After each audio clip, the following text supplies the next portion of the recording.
Hola, muy buenas tardes. Vamos a dar inicio a esta segunda sesión de nuestro seminario Saberes de Origen Textil, Patrimonios en Resistencia, el textil indígena en Abya Yala, epistemología, cosmovisión, identidad y resistencia. Este seminario es organizado desde el Colegio de San Luis junto con la Red de Estudios de Resistencias Indígenas y con el proyecto de la Red de Estudios de la Huasteca. Vamos a dar la palabra a Claudia Rocha Valverde, quien nos va a hacer la presentación y va a introducir a nuestro presentador de hoy. Bienvenidas y bienvenidos, muchas gracias y empezamos. Muchas gracias, Giovanna. Buenas tardes a todas y a todos. Vamos a arrancar ya esta segunda sesión. Voy a presentar brevemente el seminario.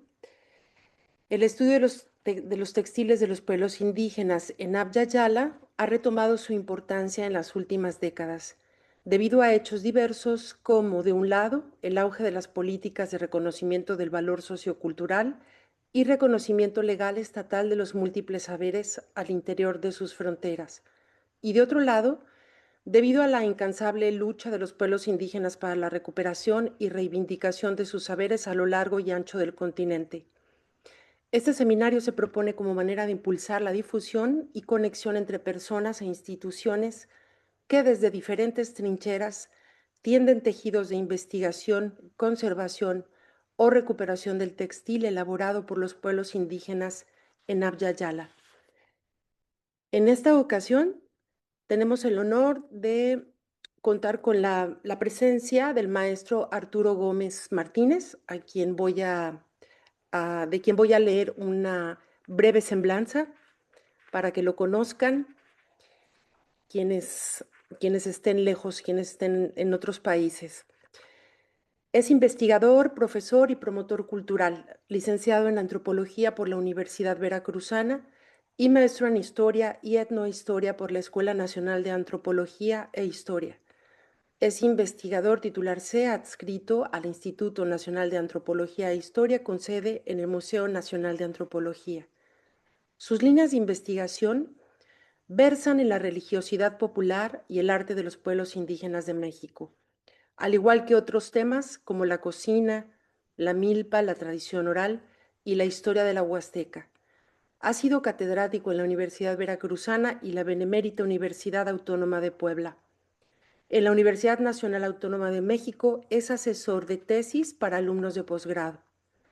Entre sus últimos libros destacan Tlaneltoquili, la espiritualidad de los nahuas chicontepecanos, editado por el Instituto Veracruzano de Cultura, Tlacatecotl y el Diablo, la cosmisión de los nahuas de la Huasteca, editado por la Secretaría de Educación de Veracruz, Geometrías de la Imaginación, Iconografía de Puebla, impreso por la Secretaría de Cultura, Arte Textil Potosino, impreso por la Secretaría de Cultura de San Luis Potosí, La Huasteca y la Sierra Norte de Puebla, Estudios de Cultura Nahua, editado por el INA y Arte Textil Quintanarroense, Catálogo Iconográfico Maya, editado por el INA, entre otras muchas publicaciones.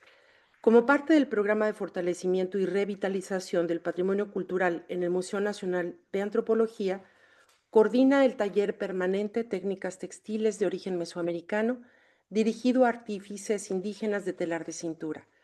En la actualidad, se desempeña como subdirector de etnografía del Museo Nacional de Antropología en la Ciudad de México.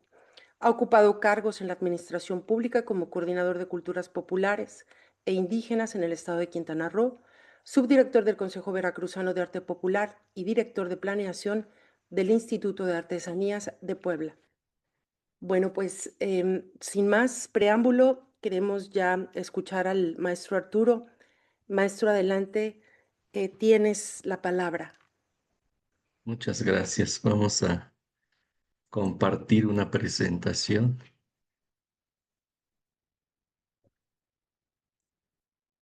Ya. Bueno, vamos a platicarles un poco sobre los textiles mexicanos y bajo un lema, un concepto que yo he venido trabajando, que es la producción intelectual indígena. Un poco les voy a explicar el por qué, en el sentido de todos los procesos de investigación que se han venido realizando en México particularmente, y estos elementos que están destinados a la desigualdad y la discriminación en torno a conceptualizar los estudios sobre arte en general de los pueblos indígenas de México.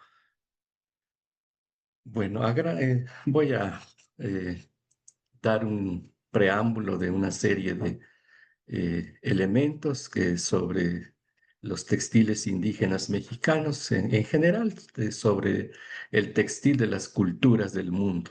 En principio son parte de la cultura material de los pueblos, integran un patrimonio cultural e ideológico, forman la estructura de los procesos históricos, son testimonios de movimientos humanos, conforman la identidad de los grupos humanos. Por ser un elemento del cuerpo, tiene dinamismo y reinvención constante. Bueno, muchas otras cosas que hay que distinguir, entre ellos, pues el caso mexicano, suman entre las creaciones una serie de elementos. Hay analogías culturales, por supuesto, yuxtaposiciones producto de las relaciones sociales, sincretismos en muchos elementos y recreaciones. Entonces, eso lo vamos a ver tanto en los soportes, los materiales, las formas y los diseños, incluidos los procesos decorativos, que se ha incorporado, como en muchos lugares, a una economía que está sujeto a políticas públicas en los últimos años, particularmente en el siglo XXI. Ha sido motivo también de diversos estudios desde diferentes enfoques y es la parte que me ocupa. Voy a saltar esta parte y me quedo en esta lámina, la enseñanza y divulgación de los conocimientos. Por un lado tenemos a los portadores de tradición, que vamos a llamarles así, a los hacedores. Hay algunas decisiones ajenas en muchos casos, la divulgación en espacios ajenos en su mayoría, divulgación usurpada en espacios ajenos también. En siglo XXI, básicamente, mucha gente ha estado difundiéndolos en México, particularmente en espacios urbanos. Divulgación sin control en espacios ajenos también. Invención y reinvención de la tradición, un tema muy interesante que para siglo XXI, entre varias comunidades indígenas, ha surgido pues todo este proceso. Em, por otro lado, la producción, ¿quiénes la producen? Por supuesto que los portadores de la tradición. Hay un grado de permisibilidad y tolerancia también en este sentido. Hay una integración y cambio de actividades también, en muchos casos, pueblos agrícolas, eh, eh, a raíz pues de las crisis ambientales, pues se han sumado a todas estas actividades ya de tiempo completo. En algunos casos existe la usurpación, quienes tejen, quienes bordan tradiciones de los pueblos indígenas. Por otro lado, también la apropiación, tanto por fuera como por dentro. En los últimos años hemos visto cómo comunidades indígenas ha estado intercambiando no solo entre pueblos mexicanos, sino a nivel mundial. Y por último, esto que llamaríamos la expropiación. Em, Vamos a brincarnos esto y nos pasamos a los estudios, que es lo que nos interesa. En principio, en México, pues no hay un estudio sistemático de los textiles. Me imagino que también en gran parte del mundo, particularmente Latinoamérica. Hay un interés vocacional, hay gente que se ocupa en estas cosas, pero no hay una continuidad propiamente. Hay un interés y una atención profesional también, este, a título individual en muchos casos. Hay una escasa vinculación en la integración de los conocimientos. Em, disciplinas tan distintos y distantes que nunca llegan a a integrarse. En el caso mexicano hay una desvinculación, pues, en estos estudios y sobre todo en la integración de los datos y la información. En mi caso, trabajo en el Instituto Nacional de Antropología e Historia, pues tenemos las colecciones arqueológicas, los fragmentos arqueológicos, y en muchos casos difícilmente cualquier otro investigador que no pertenezca a esta institución puede accesar a ellos, y así sucesivamente con otras disciplinas. Hay una incipiente formación profesional y fuentes de trabajo también, por supuesto. Por supuesto que se necesita una integración como grupo interdisciplinario, y creo que es lo que se está un poco esforzándose en estos tiempos para lograr que estos estudios sean un poco más completos. Bueno, les voy a platicar un poco el caso del Museo Nacional de Antropología. Creo que es de las pocas instituciones mexicanas que resguarda en su amplitud más compleja los textiles indígenas mexicanos. Nuestra colección pues data desde el siglo XVI, aunque el coleccionismo formal pues se empieza con el museo, el viejo museo, que es el siglo XIX, y posteriormente el traslado del museo a sus nuevas instalaciones, donde los tenemos ahora en el área del bosque de Chapultepec, que es 1964. Hay toda una campaña ya de estudio de las colecciones, entre ellos los textiles. Del monto total de las colecciones, que son entre 80,000 y un poquito más de objetos que se resguardan en los reservorios etnográficos, entre 45,000 y 50,000 son textiles de todo el país, de todos los pueblos indígenas, y creo que es de las pocas colecciones que han sido traídos con fines de investigación.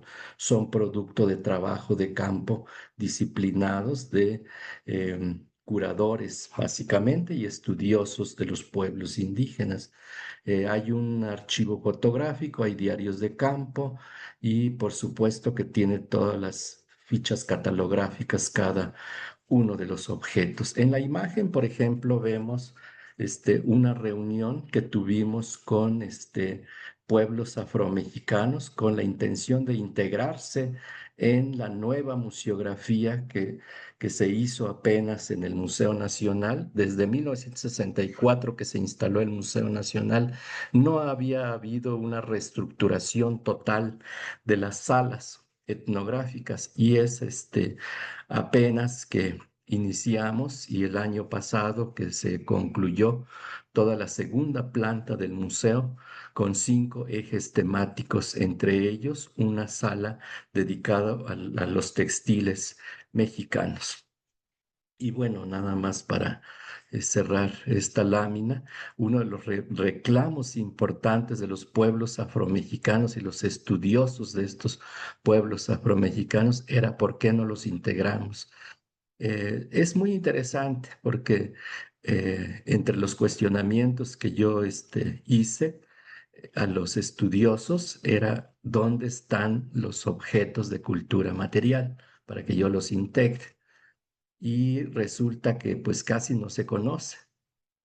Y rastreando cosas, pues por supuesto que sí existen. Entonces eran como un tema de poco interés, sobre todo también en el coleccionismo.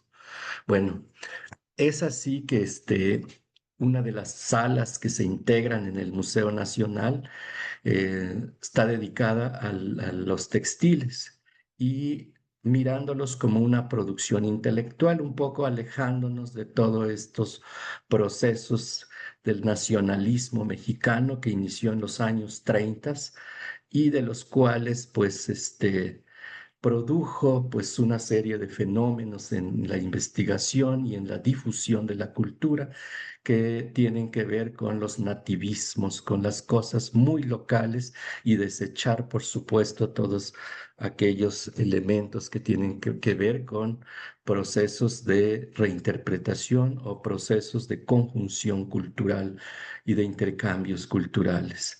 Eso, pues, por supuesto, produjo grandes rupturas y problemáticas en la interpretación, en el estudio de las culturas indígenas y, por supuesto, que también en los textiles. En el caso mexicano, todo tenía que centrarse en lo mesoamericano, en las raíces indígenas, y se negaba, pues, muchos de estos elementos que tienen que ver con los procesos de intercambio. Y otro de los fenómenos es que sin darse cuenta empezaron a surgir estudios conceptuales de discriminación y eh, otros elementos que tienen que ver con la desigualdad, como el caso popular, por no acercarse a conceptos claves, incluso alejados de los conceptos propiamente indígenas.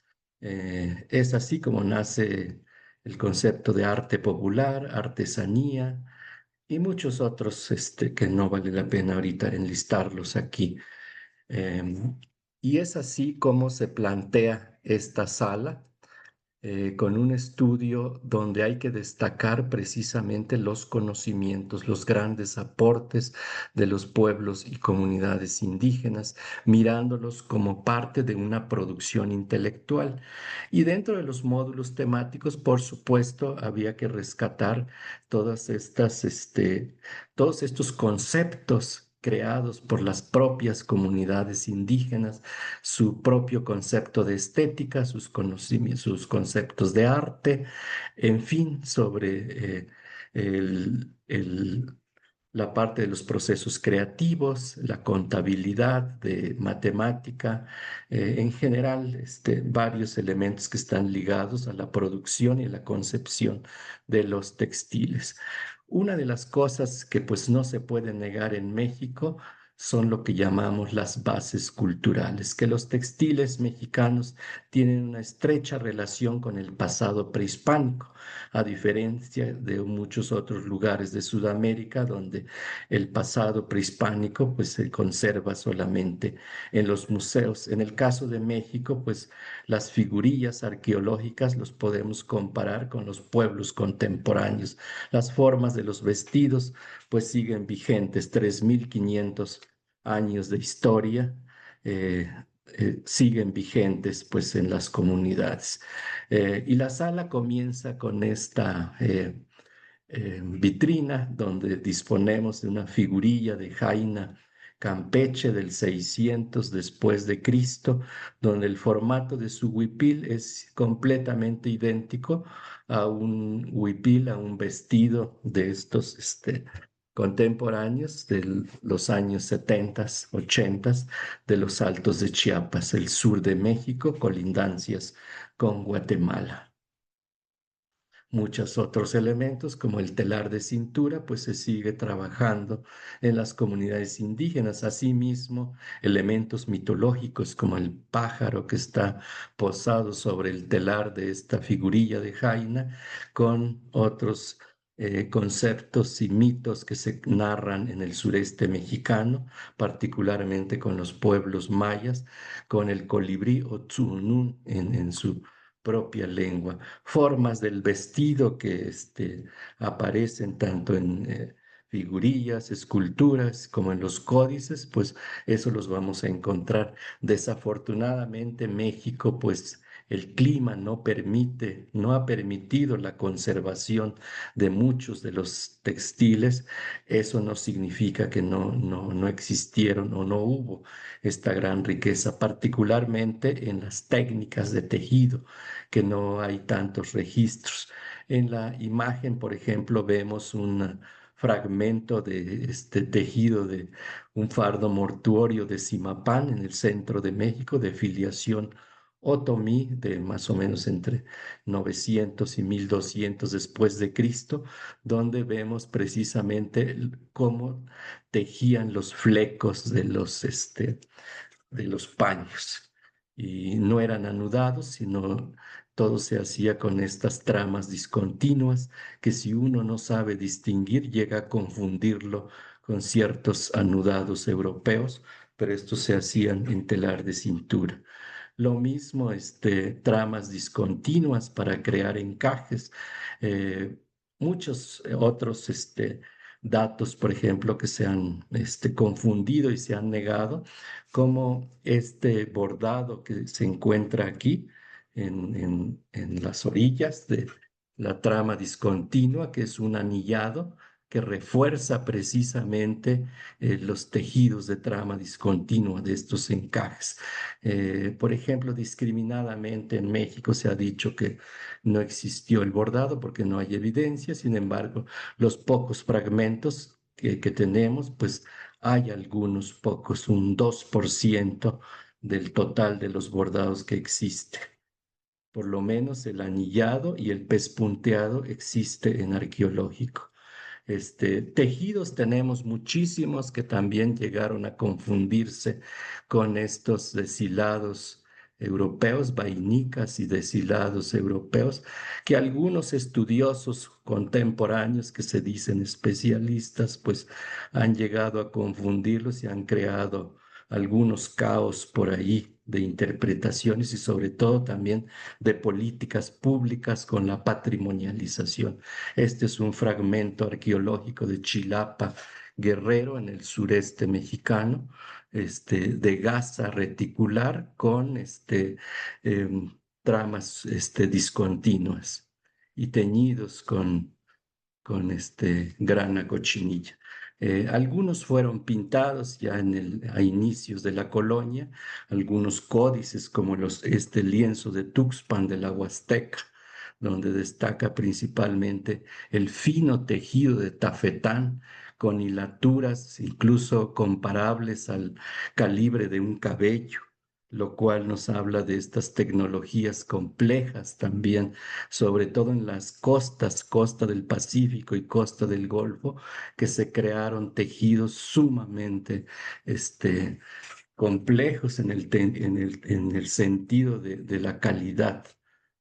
Em, Creamos 8 módulos temáticos bajo esta temática de la producción intelectual y hemos destacado también, por supuesto, conceptos indígenas. La sala inicia con este concepto náhuatl de la Huasteca que se llama Yectlalía, que quiere decir secuencia creativa. Todo artífice comienza con este concepto donde tiene que incluir su proyecto de creación, que aunque es mental, por supuesto que se tiene todo un proyecto y se desarrolla todas las fases. Entonces, con esto inicia.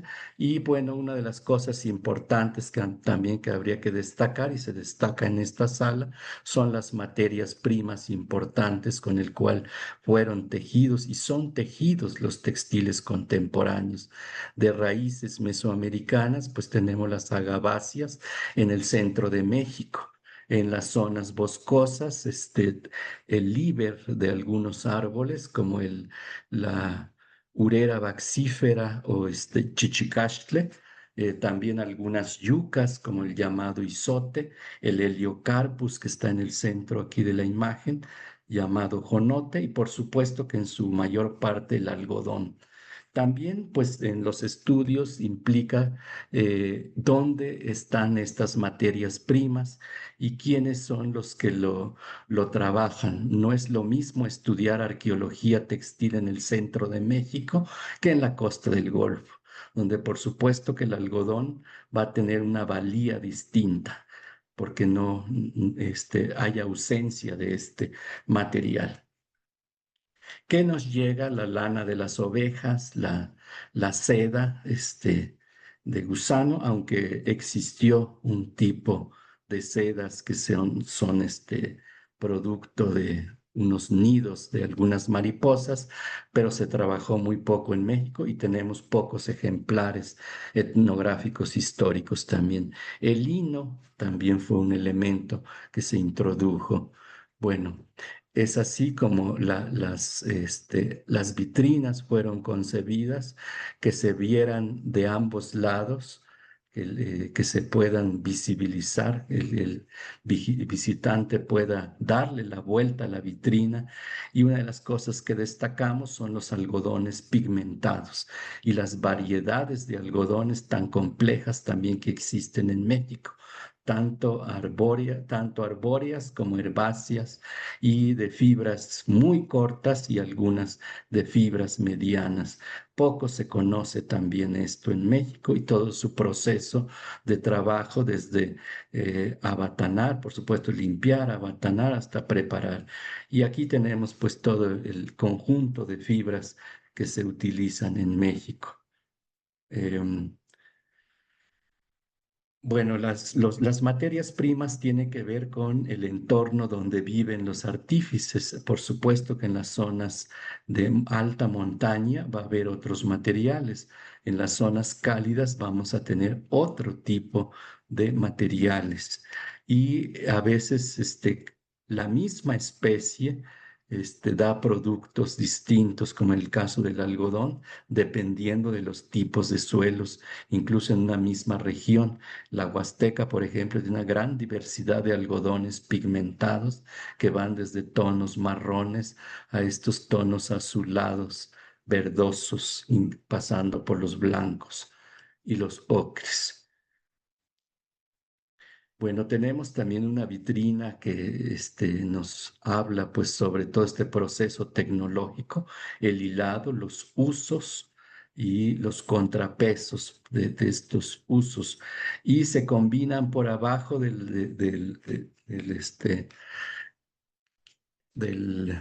la vitrina, los materiales arqueológicos, en este caso los contrapesos arqueológicos llamados malacats en México, dependiendo de el espesor y el tipo de material, es el tipo de hilaturas que se obtiene con fibras muy distintas. Bueno, como en muchos lugares tenemos en resumen, hilados en S y en Z y rehilados también. Bueno, tenemos una gran variabilidad también de estos malacates o ruecas, instrumentos para hilar.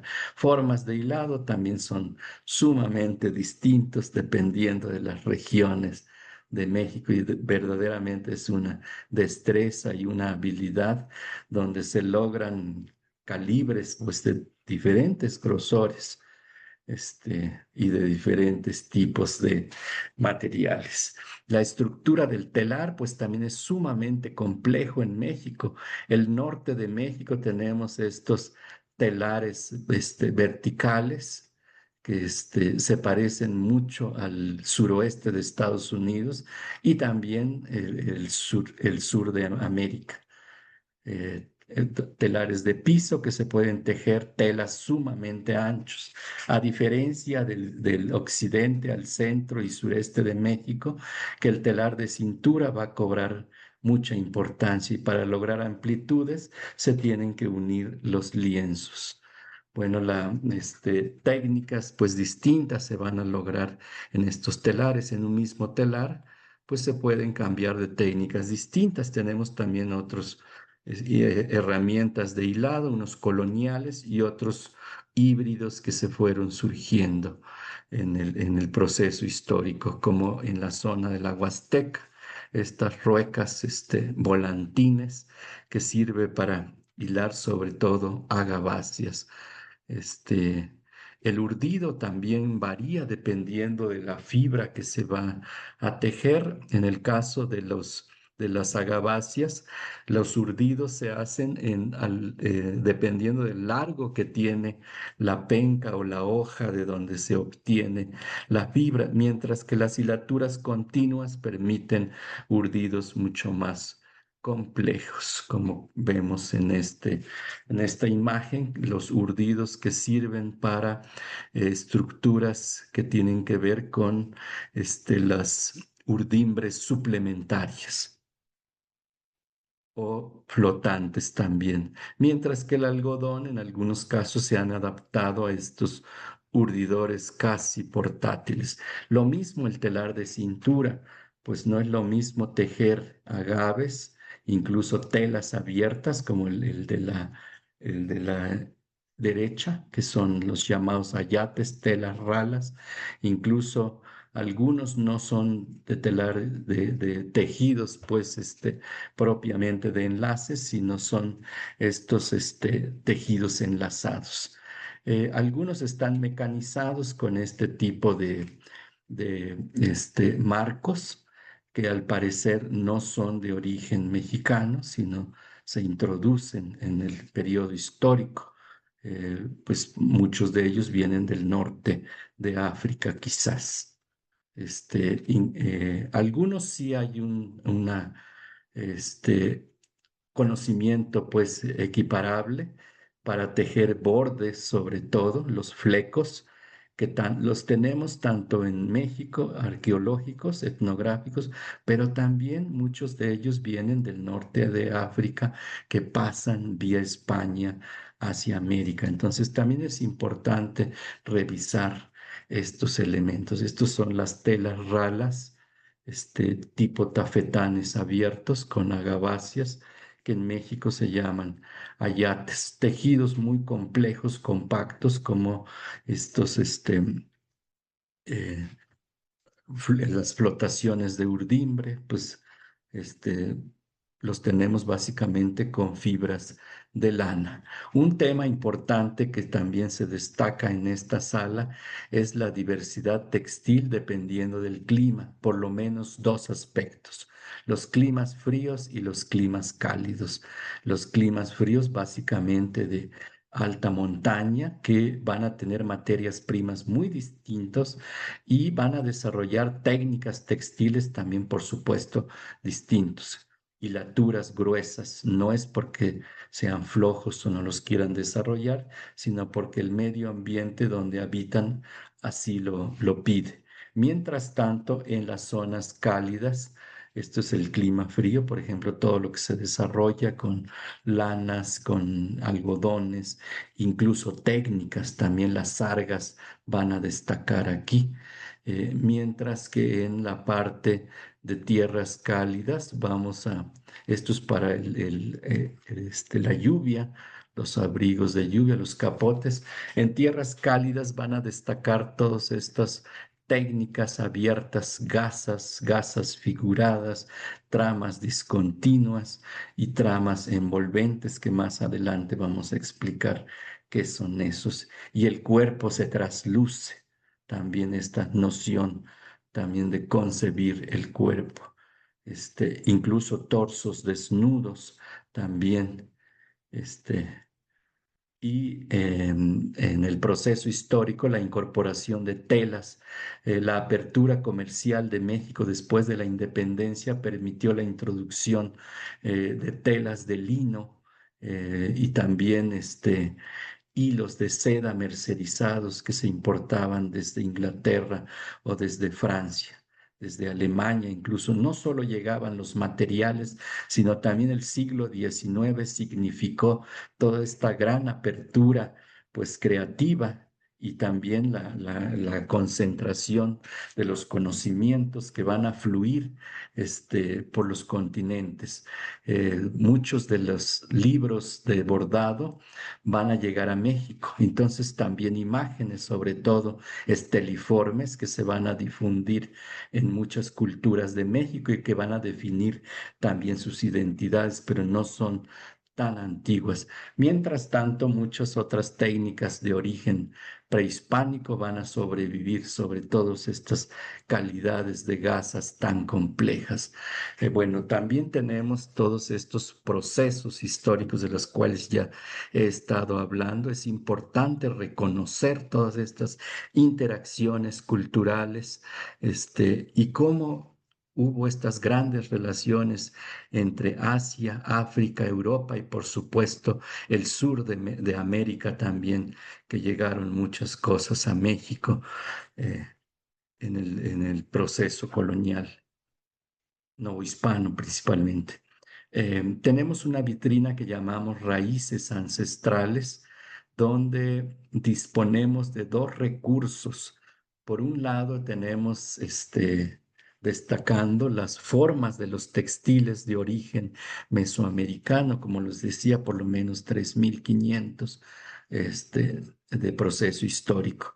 Y por abajo pusimos las figurillas arqueológicas para que se equiparen, por ejemplo, el uso de el quexquemitl o esclavina o capita, como le querramos llamar, con las figurillas del centro de Veracruz o las de la zona zapoteca, los huipiles complejos del centro de Veracruz con las figurillas arqueológicas también.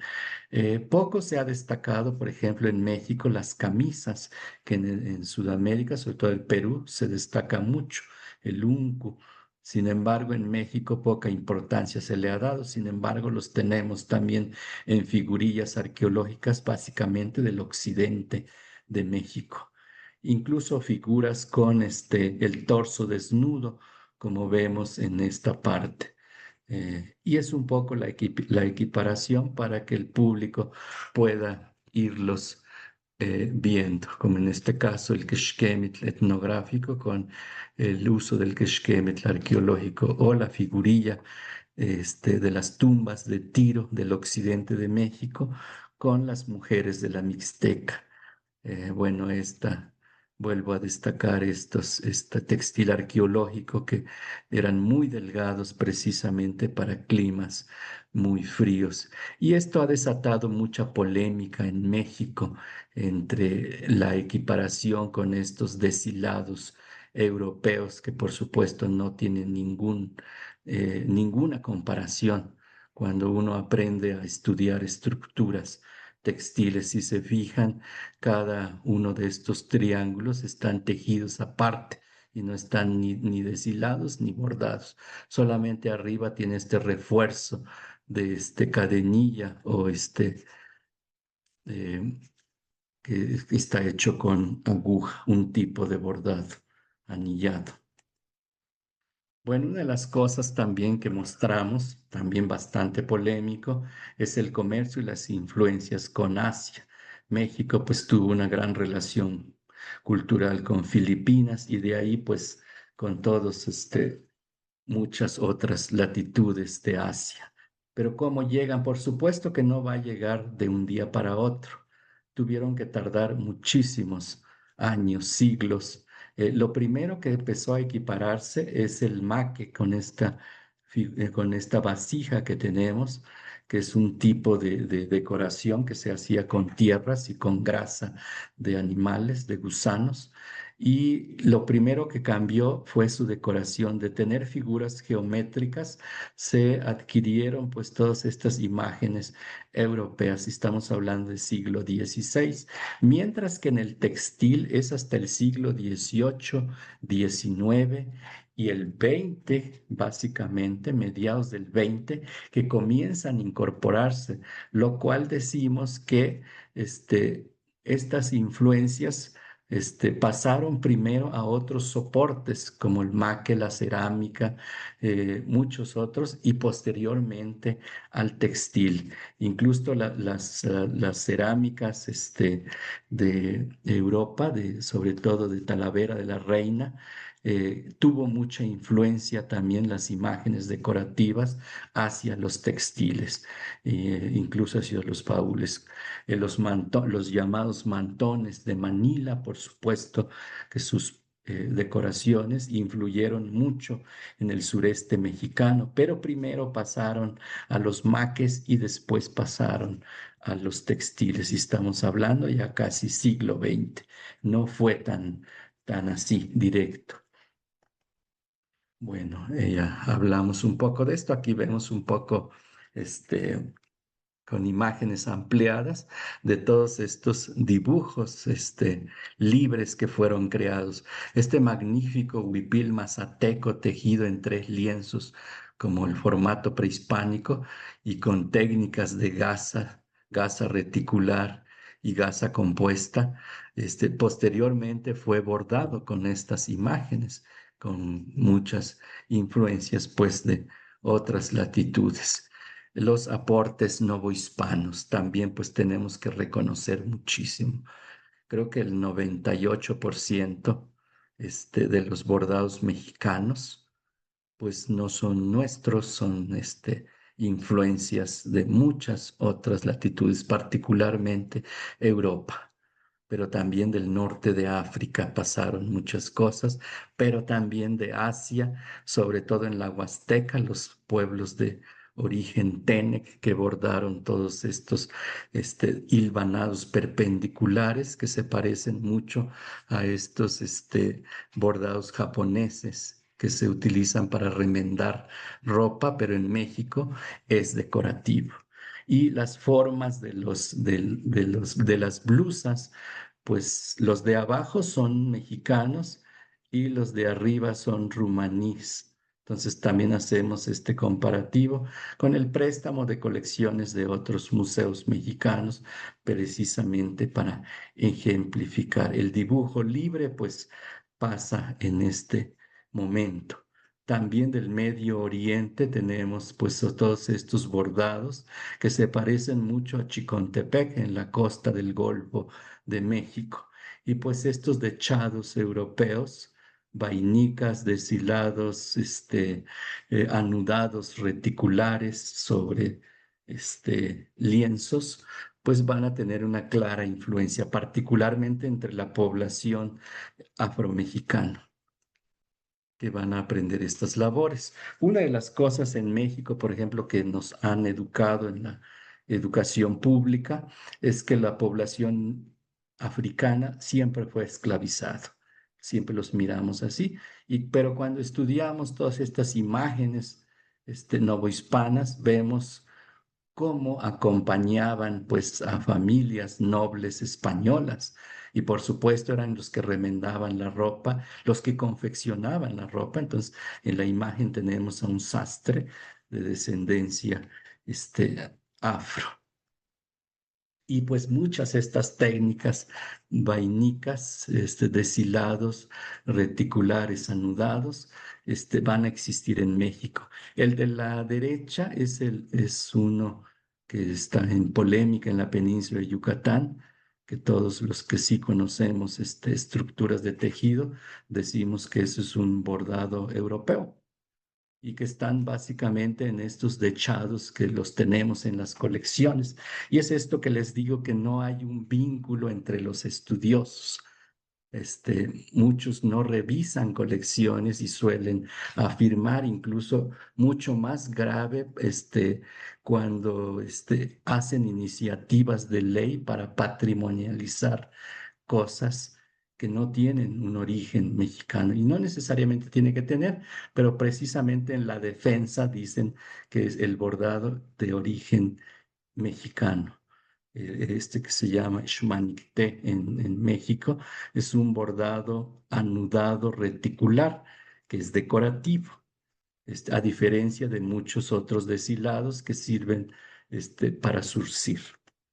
Bueno, en la colonia, muy temprano, pues se introducen muchos elementos europeos e indígenas. Esta mujer, que es la cacique de Ecatepec, ahora casi conurbado a la Ciudad de México, pues porta por abajo un huipil y al parecer con plumas, pero encima lleva una chalina de blonda, que no tiene nada que ver con las culturas indígenas. Y así sucesivamente en los procesos históricos vamos viendo cómo se incorporan cosas o elementos que sobreviven. La camisa cuadrangular, los huipiles incluso, en el valle de Orizaba, en la costa del Golfo de México. Estas son las blusas de origen rumaní que tienen pues algunas influencias en formatos de blusas, básicamente en la costa del Golfo, por ejemplo, Sontecomatlán en Veracruz. Una de las cosas también que vamos a tener en México son los telares mecanizados, la máquina del tejido, que no tuvo gran aceptación en las culturas indígenas para producción masiva, debido a que todas las mujeres sabían tejer. Era parte pues de su condición como mujer, que tenían que saber los procesos del tejido. Sin embargo, se incorpora para tejer particularmente obras artísticas, producción de estos tapices que en muchos casos sirvieron como cobijas posteriormente. Pero también se produjeron mantas, básicamente para los españoles, y se sumaron hombres, aunque también algunas mujeres en la parte del sur de México. Lo que hay que destacar es la maestría en la elaboración de estas mantas, que aunque se hacían en dos lienzos, magistralmente podían unir. Eso implica pues una alta concentración y contabilidad para poder crear dos lienzos completamente simétricos. Un tema también muy importante y también polémico en México es la imagen y la representación. No es lo mismo, pues, las imágenes que ornamentan los textiles, que cuando pasan a un proceso de socialización y ya hay, pues, un, eh, una relación, pues, entre la cultura como mecanismo comunicativo, pasa a ser este elemento iconográfico o elemento que transmiten procesos comunicativos. Entonces, de estos vamos a tener bastantes. Una cosa podríamos llamarle geometrías y arquetipos, que no es ni de aquí ni de allá, sino de todos lados. Las formas geométricas son completamente universales, y en el caso mexicano, pues también los tenemos en muchos lugares. Esto, por ejemplo, me recuerda mucho a los tejidos arqueológicos del Perú, pero también los hay en Asia. Y esto que tenemos en la imagen es el occidente de México, las culturas purépechas. Bueno, otro elemento que también hay que destacar es lo que llamamos ya iconografía, que ya hay una convención, que ya hay un estilo en la representación donde disponer las imágenes. Por ejemplo, vemos este huipil, que los lienzos laterales son completamente simétricos en el ordenamiento de las figuras ornamentales, mientras que el lienzo central parte de este rombo que llaman alma o corazón, el huo entre la cultura chinanteca, y siempre tiene que ir ahí. Nunca lo podemos disponer en otro lugar. Entonces, cuando ya hay todos estos procesos de convención, vamos a entenderlo pues ya como un proceso iconográfico. Lo mismo con estos este, lienzos del Sierra de Puebla, cerca de la costa del Golfo, que son completamente simétricos. Tienen por un lado cenefas articuladas, y por el otro lado vemos estas simetrías bilaterales en las imágenes. Algunas son, piezas tienen decoraciones de redes, es decir, una misma imagen se desplaza a los cuatro lados. Otros tienen otros contenidos simbólicos y los vamos a tener en cartuchos, particularmente en las fajas. Y así sucesivamente. Pasa lo mismo con estas capitas. Este tejido que da vuelta le llamamos curva, y es completamente simbólico, que tiene que ver con el movimiento y también la estructura de los árboles llamados de la vida, o árboles que se disponen casi siempre en la parte frontal. Bueno, así los vemos puestos, estos paños iconográficos, un paño en la Sierra de Puebla. Tenemos pues muchísimos. En el museo hemos tratado de que estas imágenes pasen a formatos reticulares digitales, para que los archivos puedan regresar a las comunidades de origen mediante publicaciones. Vamos a ir un poco más rápido porque creo que me estoy retrasando. La ruta de las imágenes es un tema interesante, no solo en México, sino en muchos lugares, y tiene que ver con procesos históricos, con elementos tan distintos que competen a las propias culturas. que se han distribuido de cierta manera. En México tenemos árboles de la vida, serpientes emplumadas, incluso elementos europeos que han sido refuncionalizados, como las águilas bicéfalas, que perdieron todo su simbolismo europeo y en México fueron resignificados como aves fundacionales, particularmente de pueblos, incluso estos guajolotes, o pavos, que también son bicéfalos, que los vamos a encontrar en diferentes soportes. Y bueno, crean todo un proceso. Y en algunos casos es muy interesante cómo se difunden a través de las redes de comercio o por la evangelización colonial.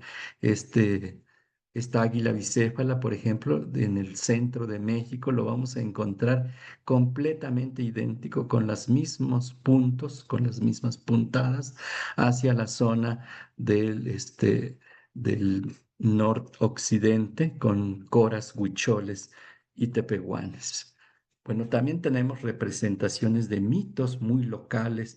En el centro, por ejemplo, tenemos estas dos capas, Xoquixquémetl, que tienen relación con el huracán. Todos estos hexágonos o rombos concéntricos están vinculados con el huracán. Vamos a irnos con otras cosas. El peyote también es importante y lo tenemos pues representado en los textiles. Este es un quexquemetl de tejido en curva. Esta bandita que tiene aquí va a definir los campos decorativos que van a permitir un simbolismo complejo. Esto es el huracán y aquí tenemos todo un complejo cosmogónico que solo se entiende en el contexto de esa cultura y así las vemos vestidos. Tenemos también otros textiles que son emblemas y símbolos sagrados. Entre ellos tenemos banderas, estandartes, por supuesto, frontales de altares, que se van a utilizar en diferentes contextos. El textil no solo sirve para vestir cuerpos, sino también muchas otras cosas que tenemos. Por ejemplo, la cultura purépecha tiene su propia bandera como símbolo de identidad. La producción intelectual, pues propiamente es un tema del eje central, cómo se desarrolla el arte textil mexicano. Entonces, formas y distribución de contenidos, aunque parece muy simple, pues con eso se han logrado pues identidades muy complejas que más de 70 pueblos se identifican con ellos. En principio tenemos estos dos lienzos que se unen, en vez de esconderlos, se unen con una randa para que se vea y se dispone en medio una decoración en este caso con técnica de trama suplementaria. También puede tener rayas, listados. Y el más complejo es este que tenemos. Se distribuye un elemento central, hay un relleno y hay un marco. En eso consisten muchos de los textiles. Pues aquí los vamos a tener, casi siempre son simetrías bilaterales. En este caso, el ayate o el lienzo que sirve para cargar y para taparse, es lo mismo.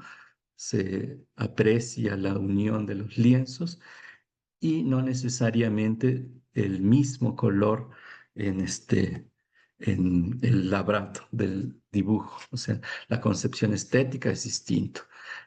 ¿Cómo se transmiten estos conocimientos? Tenemos estos dechados de bordados, que por supuesto son de origen colonial, también los hubo tejidos. Pues, eh, y en muchos casos hemos identificado bordados contemporáneos, siglo XXI, en dechados del siglo XVI y XVII, o XVIII incluso.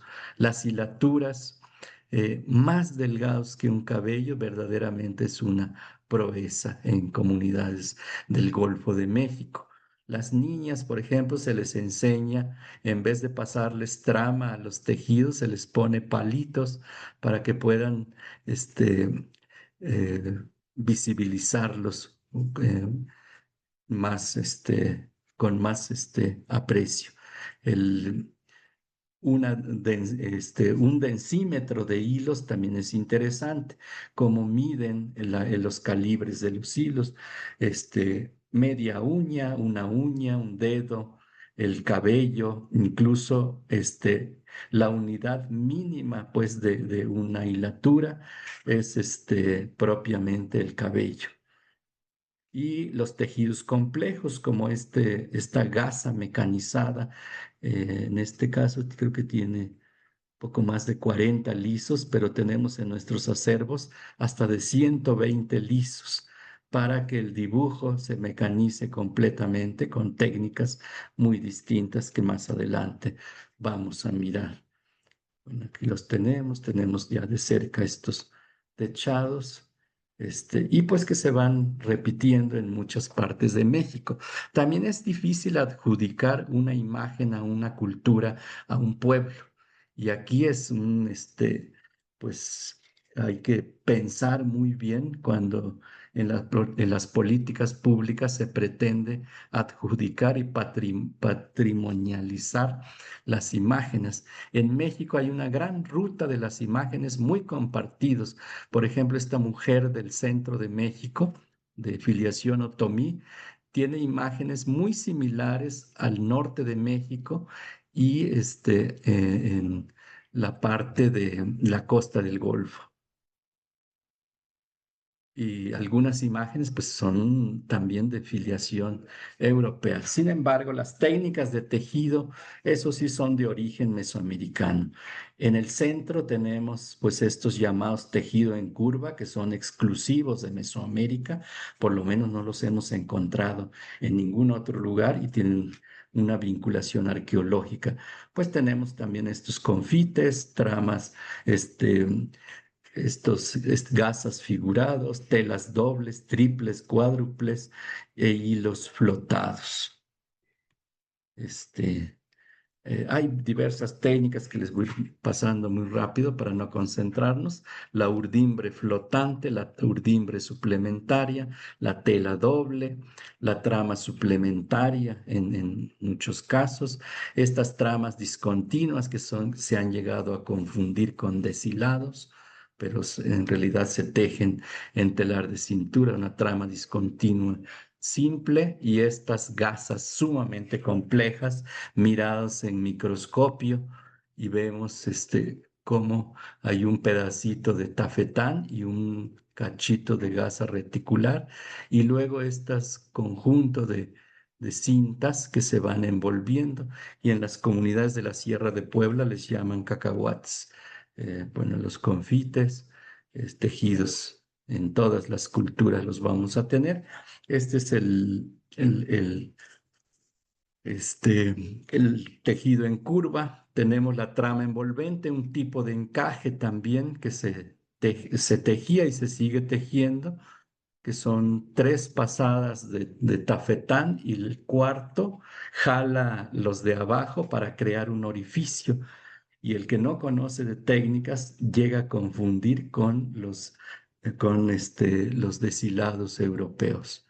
Tenemos también los sprang, los colorantes, va a ser un tema también importante en estas culturas que se visibilizaron en las salas. Vamos a tener 3 colores, como todas las culturas: rojo, amarillo y azul, y por adición y por sustracción se crean el resto de los colores. De hecho, en las lenguas indígenas solo existe palabras para definir color, estos 3: en náhuatl, en otomí, en muchas otras lenguas. Hay muchos procedimientos de teñido.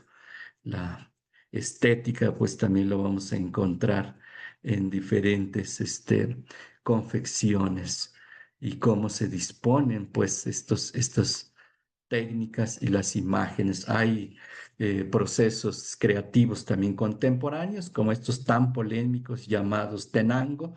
Lo único que puedo decir para no extenderme es que no existe bordado tenango.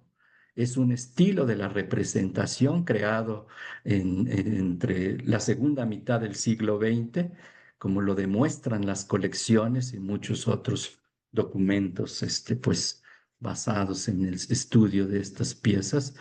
Y esta imagen se lo pedimos a un artista otomí, y justo dibujó eso. No hay autoría individual, hay una autoría colectiva, simultáneamente se difunde y se masifica y se socializa el proceso de comunicación y es un estilo de la representación que no se consume por la cultura, sino se hace para el exterior.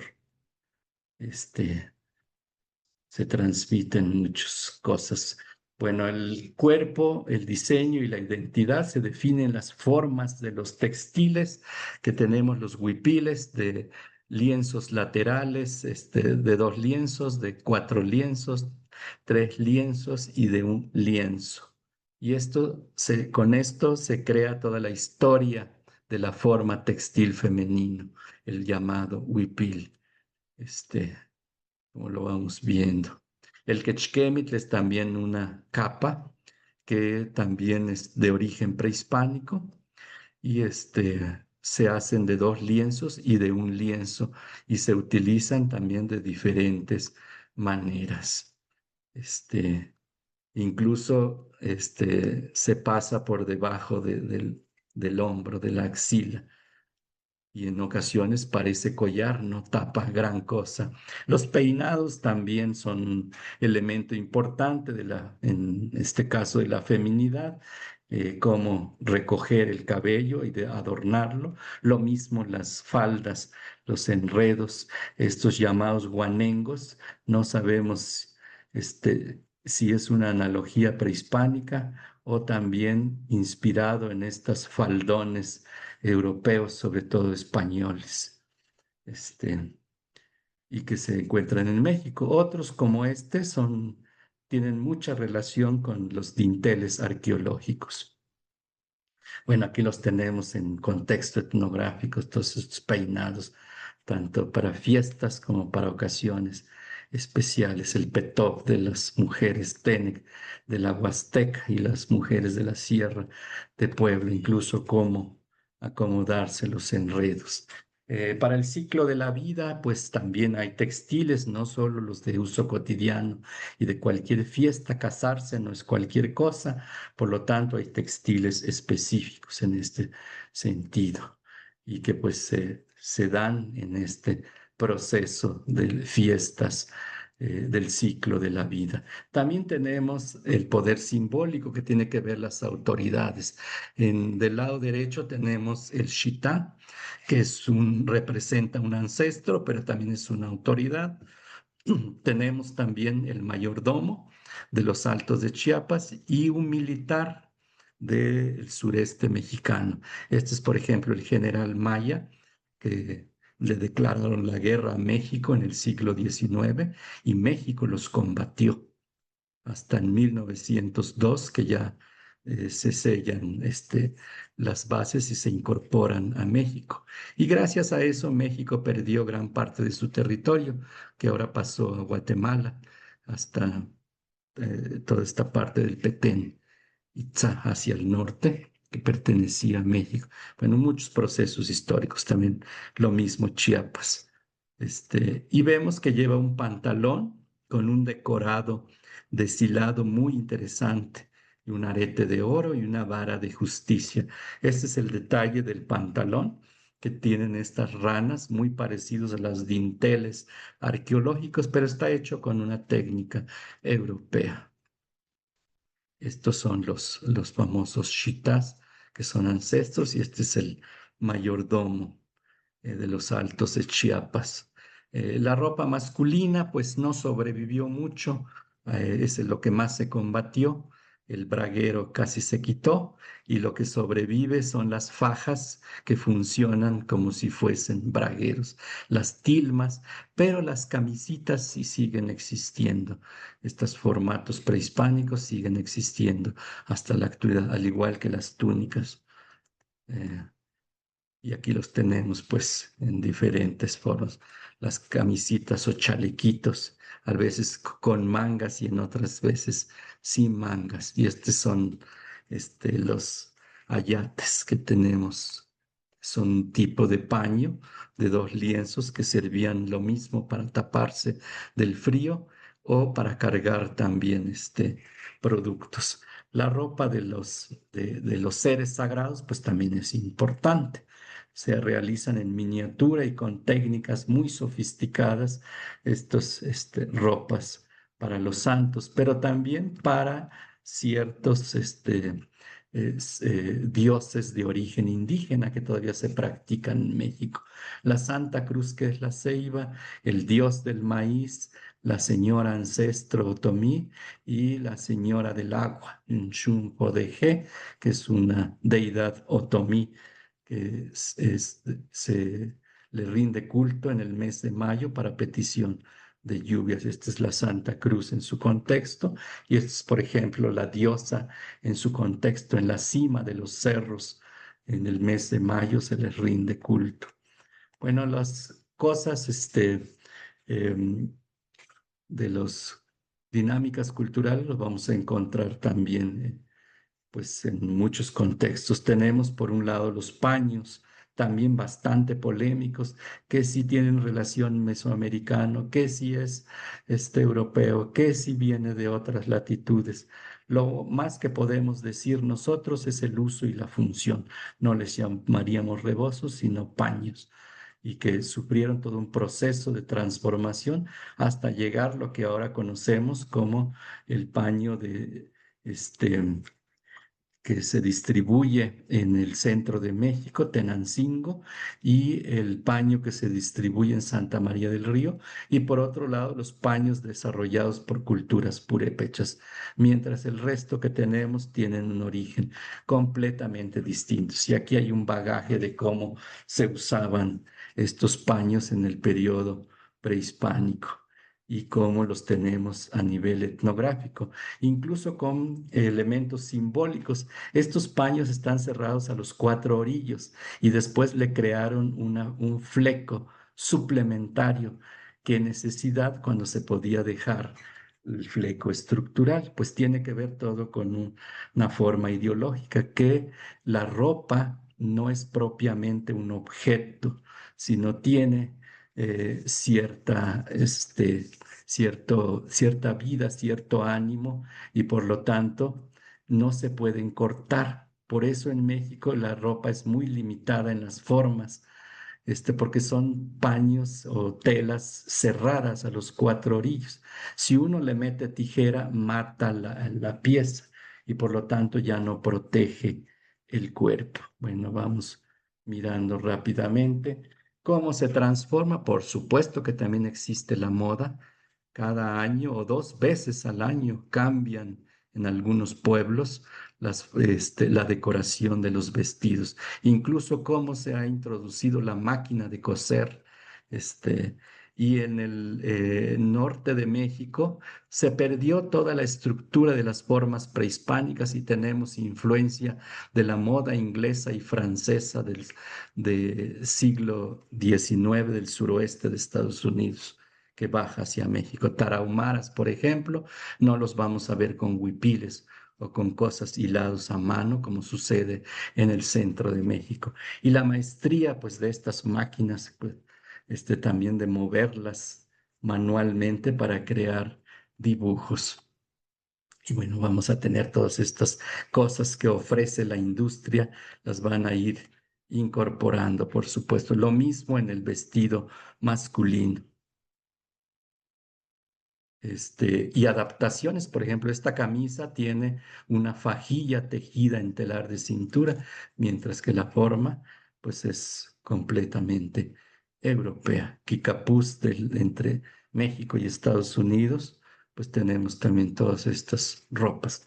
Y vamos cerrando con esta mirada de la estética, que se entiende pues como arte, como estética indígena, el blanco sobre blanco, que es muy complejo. En este caso, esta vitrina mostramos el telar de cintura en su esplendor, de nuestras colecciones, piezas del siglo XIX, XX y XXI, pues blanco sobre blanco con hilaturas muy finas, en este caso gasas figuradas, sprang, este, gasas reticulares con tramas con suplementarias, discontinuas. El de aquí, tramas envolventes y crepés y gasas figuradas, cosas muy complejas que vamos a ver. Pasamos a otra. Bueno, vamos a mirar rápido las fotos. Este es el Sprang o enlazado de urdimbre que no lleva tramas, solo son urdimbres. Esta es la trama envolvente de origen mesoamericano. Es un verdadero encaje que se teje en dos lienzos. Las gasas reticulares y surcidos después, como dos conocimientos se conjuntan, el conocimiento mesoamericano y el conocimiento europeo en una sola pieza. Y aquí la equiparación técnica, técnicas europeas, africanas, asiáticas, hechas por manos mexicanas que forman parte de la identidad de México. Y los miramos así como la malla española, las randas de aguja de coser, que estos son las más anchas que hemos visto en los pueblos otomíes de Querétaro, o estas chalinas de los pueblos afromexicanos de la cuenca del Papaloapan, que pues era parte del vestido hasta hace algunos años, y pues la destreza este, de las técnicas. Aquí les mostramos una de nuestras piezas del siglo XIX, el llamado paño de Izamal, que hicimos una copia recientemente de esta pieza. Y bueno, cierra la sala con la parte de la creación artística contemporánea. Nuevamente, el telar de cintura milenario hace gala en esta sala con formatos especiales donde artífices contemporáneos pues muestran lo que quieren mostrar. Y entre ellos pues tenemos estas este, tramas envolventes, las gasas tan complejas, miren ustedes las complejidades de estas gasas mecanizadas hasta con 120 lisos. Y cerramos la charla con que estas salas han sido visitadas y criticadas por pueblos indígenas. Incluso hemos dado visitas guiadas en las lenguas indígenas y pues entre los curadores indígenas que pues estamos aquí en el museo, pues uno de ellos soy yo y pues lo que hemos tratado de destacar es que precisamente quitemos de los museos las acciones folcloristas, quitemos de los museos las desigualdades y las discriminaciones y hagamos destacar también su producción intelectual, sus propios conocimientos, sus propias teorías de sus culturas. Pues muchas gracias y finalizamos con esta foto también donde los estudios que hacemos estructurales de las piezas las devolvemos también a las comunidades indígenas, donde se necesita, donde lo solicitan. Y los acervos están abiertos para consulta, no solo de los investigadores, sino de los indígenas, para que vengan a estudiarlas y puedan reproducir sus propios patrimonios textiles. Gracias. Muchas gracias, Arturo, por llevarnos tan rápidamente por esta sala que, bueno, yo la conocí de manera muy reciente y me quedé realmente admirada, además de esa posibilidad de poder observar los textiles por el frente y por el reverso, que eso es importante, no nada más montados en algún soporte en la pared. Y este paseo histórico, tecnológico, ¿no? De tantos pueblos o tantos saberes conjugados en estas prendas en esta colección tan espectacular que yo creo que estuvo guardada aparte en algún momento porque no había espacio y tu esfuerzo fue crear esta sala para que todos podamos, todas y todas podamos disfrutar de ello, ¿no? Y bueno, a mí se me ocurren también algunas cosas. Bueno, por supuesto que el recorrido tuvo que ser rápido porque hay muchas más cosas. Las fajas, ¿no? También tienen una exposición muy importante de las fajas y me llama la atención también esto del tenango, ¿no? Que tanta polémica causa, el origen de las cosas, ¿no? Que eso es lo que tú estás desmontando. No es hallar el origen, porque los orígenes son múltiples y a lo largo de distintos periodos, que eso es lo interesante, ¿no? Poner el énfasis en los procesos, en la parte intelectual de los textiles mexicanos, que me parece una manera acertada de llamarlos, ¿no? Y otra cosa, Arturo, nada más antes de que ya pase, darle la palabra a Giovanna, que va a conducir lo que resta de la sesión, pero si hay tenangos que son muy contemporáneos, como tú dijiste, pues el siglo XX. Me quedé pensando en los tejidos de malla de Moctezuma, San Luis Potosí, ¿no? Que esos también podrían tener un espacio. eh, me acordé de ellos, no los veo todo el tiempo, hace tiempo que no los veo, y que además en ningún momento hablaste de artesanas ni de artesanías, ¿no? Cuando te refieres a los textiles. Entonces, bueno, Arturo, ya después, si hay oportunidad de que yo pueda preguntar más cosas, yo estaré encantada, pero por favor, Giovanna, para que continúes con el maestro y la gente que está, bueno, quienes tenemos de muchas partes del mundo, de América, del sur, de Abyayala, para ver qué observaciones o qué preguntas tienen, cuáles son las inquietudes. Muchas Pues gracias. hay muchas gracias, Claudia. Hay muchos comentarios de agradecimiento y pues muchísimas gracias al maestro Arturo Gómez por esta gran exposición, no solamente porque nos hace pensar sobre todo lo que significa el textil en México de manera comparada, sino también porque nos da como un abrebocas para querer venir a visitar esta sala, a quienes no lo han hecho, a quienes están en el extranjero, porque tengo que decir que este seminario, al ser internacional, lo están viendo pues desde todo el Avia Yala y pues seguramente genera mucha curiosidad lo que ha comentado y de diferentes regiones de México. Una charla definitivamente también muy profunda, que nos habla pues de la producción intelectual indígena, ¿no? Ver el textil como una producción intelectual indígena que relaciona tanto materiales, técnicas, estilos, identidades y tradiciones, y que yo creo que nos hace pensar también mucho sobre las diferentes maneras en que se construye en otras latitudes. Y bueno, creo que el maestro Arturo también nos dijo varias cosas polémicas, entonces seguramente ahí vienen las preguntas. Entonces yo voy a leerle algunas y las vamos respondiendo, maestro, muchas gracias. Lo primero es un comentario de Monserrat de la Luz Moreno que dice: en Erongarícuaro, Michoacán, actualmente se trabaja el telar de pedal operado por hombres. Eh, Preguntan si existe algún registro antiguo sobre el bordado y el hombre o solamente la mujer.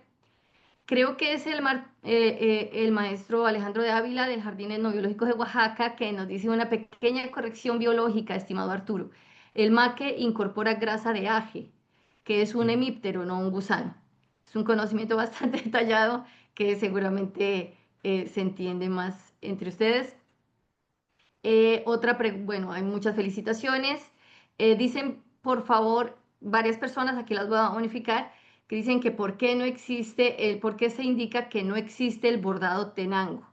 Yo entendí que era un estilo y no un tipo de bordado, pero para que lo aclare, por favor, y si quiere empezamos con esa del tenango para ir yo leyendo aquí las preguntas y que nos pueda aclarar esa gran duda que le quedó a varias personas.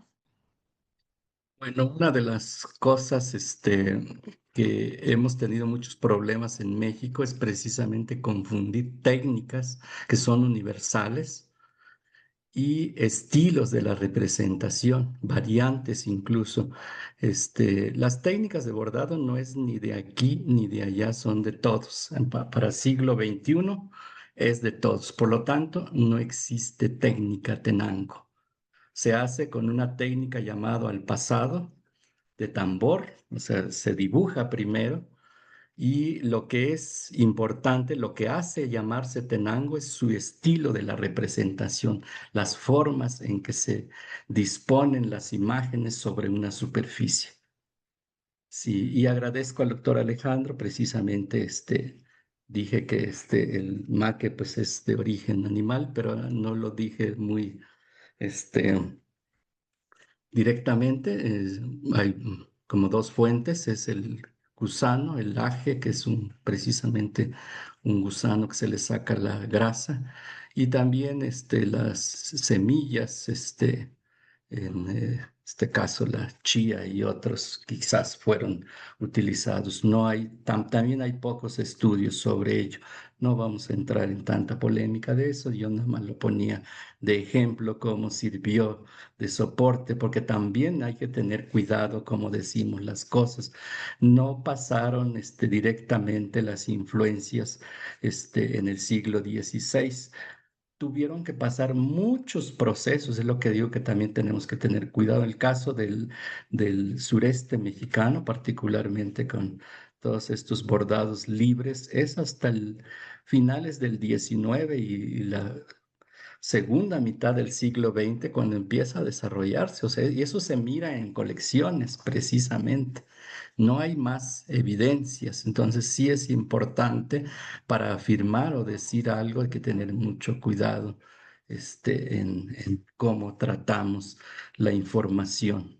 Claro. Sobre el telar de pedal, pues en todo, no solo en México, sino en toda América, pues se difundió esta herramienta como parte de los obrajes. En algunos fue bastante aceptado, en otros no tanto, y en otros se utilizó simultáneamente con el telar de cintura. Entonces, sobre todo es para estas fábricas de paños que se utilizaban también para múltiples labores. Y es que en efecto ahí hay que tener en cuenta, bueno, aparte de varios aspectos históricos que nos mencionaba en la charla, también pues es que México como Nueva España fue un epicentro, se puede decir, de la conexión de la cultura mundial, del crecimiento de diferentes relaciones económicas, sociales y culturales que iban pues desde el sureste asiático hacia toda Europa y que guardaban esa conexión que ya tenía en el continente México. No es solamente de una época y no es solamente de un momento, y creo que eso para muchas personas es como una apertura mental. Todo lo que llegó aquí de la NAO, todo lo que se fue expandiendo hacia Europa, pues era un punto de conexión, y eso pues digamos también se ve en la sala y en lo que nos expuso hoy. Valentina Díaz dice, ¿podría repetir por favor a qué le llaman alma o corazón del tejido y en qué lugar le llaman así si se conoce? Cassandra Torrico nos saluda desde Nueva York, que es una de nuestras expositoras también a futuro. Qué linda charla. Bueno, aquí vienen todas las preguntas del Tenango, de por qué se le llama así.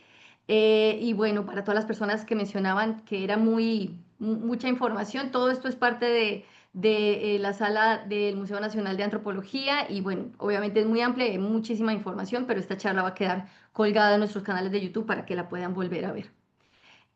Una pregunta muy profunda y tal vez que merezca su propia exposición, pero pregunta Andrea Mildred Guzmán, ¿a qué podría deberse que se perdió la vestimenta masculina en diferentes partes, pues, de México especialmente y de otras latitudes y no la femenina?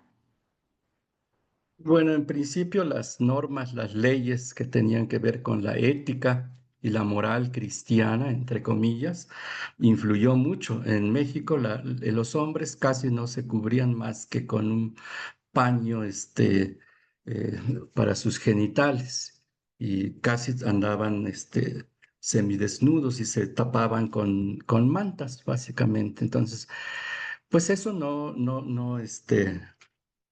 llenaba pues la satisfacción en el sentido de la reglamentación novohispana. La normatividad iba en contra, por lo tanto se les diseñó ropas, o sea, y los evangelizadores tuvieron mucho que ver en enseñar las nuevas formas del vestido. Incluso piezas del vestido femenino cambiaron de uso. Las tocas, los paños que servían para cargar, para poner cosas en la cabeza, pasaron a ser mantas de recato. para entrar a los templos, o sea, cumplieron múltiples funciones, pero en el caso de los hombres, pues ese fue como el principal motivo, que fue considerado deshonesto, entre comillas, impúdico a la moral cristiana, y por lo tanto había que eliminarlo. Pero como dije, que pues muchos de estos paños se sustituyeron y como especie de fajillas para, en ocasiones para sostener los pantalones y en otros como simple elementos decorativos. Claro, pregúntanos de otro lado, Eduardo Ron Cofil, ¿cuál es la pieza más antigua en la sala? Si se conoce, bueno, entre las que nos mostró, si hay alguna. Y Karime Gabriela Minaya dice, en el caso del bordado maya yucateco, hay comunidades que usan la máquina y otros que tejen a mano, y todas son reconocidas como patrimonio cultural y material. Hay unos que son comentarios, otros que son preguntas. Y bueno, también preguntan que si nos puede contar algo de los hombres que tejen, por lo menos en México, si hay esos casos, bueno, en tejido y bordado podría decirse. Sí, bueno, el patrimonio no lo define una institución, el patrimonio lo definen los pueblos, son los que deciden qué es lo que les pertenece. Ni la UNESCO, ni los gobiernos, ni los intelectuales tienen derecho, pues creo que intrometerse en este tema, más que fomentarlo. Y los pueblos definen qué es su patrimonio. Y los pueblos no andan escudriñando si es histórico, si no es histórico, mientras les sea útil, mientras les sea funcional, mientras les represente, eso va a ser su patrimonio. Y pues otra cosa son los orígenes de conocimientos, eso pues no está en discusión y en el caso mexicano pues no está en discusión el quehacer de los pueblos. El quehacer de los pueblos es producto de los procesos históricos. Por supuesto, como dije y como dice la persona que comenta, cada día lo que va apareciendo en la vida moderna lo introducen para su quehacer textil. Ahora, por ejemplo, los celulares son sumamente importantes para diseñar imágenes y trasladarlos a las telas. La máquina de coser, por supuesto, la mecánica, no la industrial, porque la industrial, pues eso deja de hacer el trabajo de identidad. Poner una imagen digital y poner a coser una máquina digital, eso no forma parte pues de la cultura, eso ya es industria, son otras cosas y ya no me acuerdo qué más me preguntan. No, por ahí vamos. La verdad es que son varios comentarios, muchas felicitaciones, muy interesante. Muchas personas dicen que está muy completo, que necesitamos como 5 charlas, dicen, así que puede ser que nos falten muchas charlas más. Preguntan si puede por favor ampliar más sobre los abrigos de lluvia y preguntan también sobre el mantón de Manila en México. Dicen, ¿se desarrolló o se apropió este tipo de bordado en formatos similares? Y si fueron utilizados por algunas comunidades indígenas de Andrea Martínez y Celeste Macín, preguntaron. Bueno, en realidad nadie se apropió del mantón de Manila. Sus imágenes, por supuesto, cuando quizás los mercaderes los pasaban en México, pues no escapaba a los ojos de la gente. Y esa imagen sirvió precisamente para repensar la decoración de los textiles y se fue desarrollando y se incorporó a las formas de los textiles tradicionales, a los huipiles, a las faldas, a los enredos, a los paños, pero nunca tal cual el paño en su conjunto, sino simplemente las decoraciones. Por lo menos no he visto en México que se vistan con formatos muy similares en ese sentido. Gabriela Rayón dice, por otro lado, un poco polémica la pregunta, si las técnicas del bordado deshilado y la mayoría de prendas son productos del mestizaje, ¿por qué instituciones como Fonart tienen parámetros tan cerrados? Como por ejemplo, si utilizas agujas no realizadas por uno mismo, ¿lo consideran manualidad? ¿Podría darnos su punto de vista al respecto?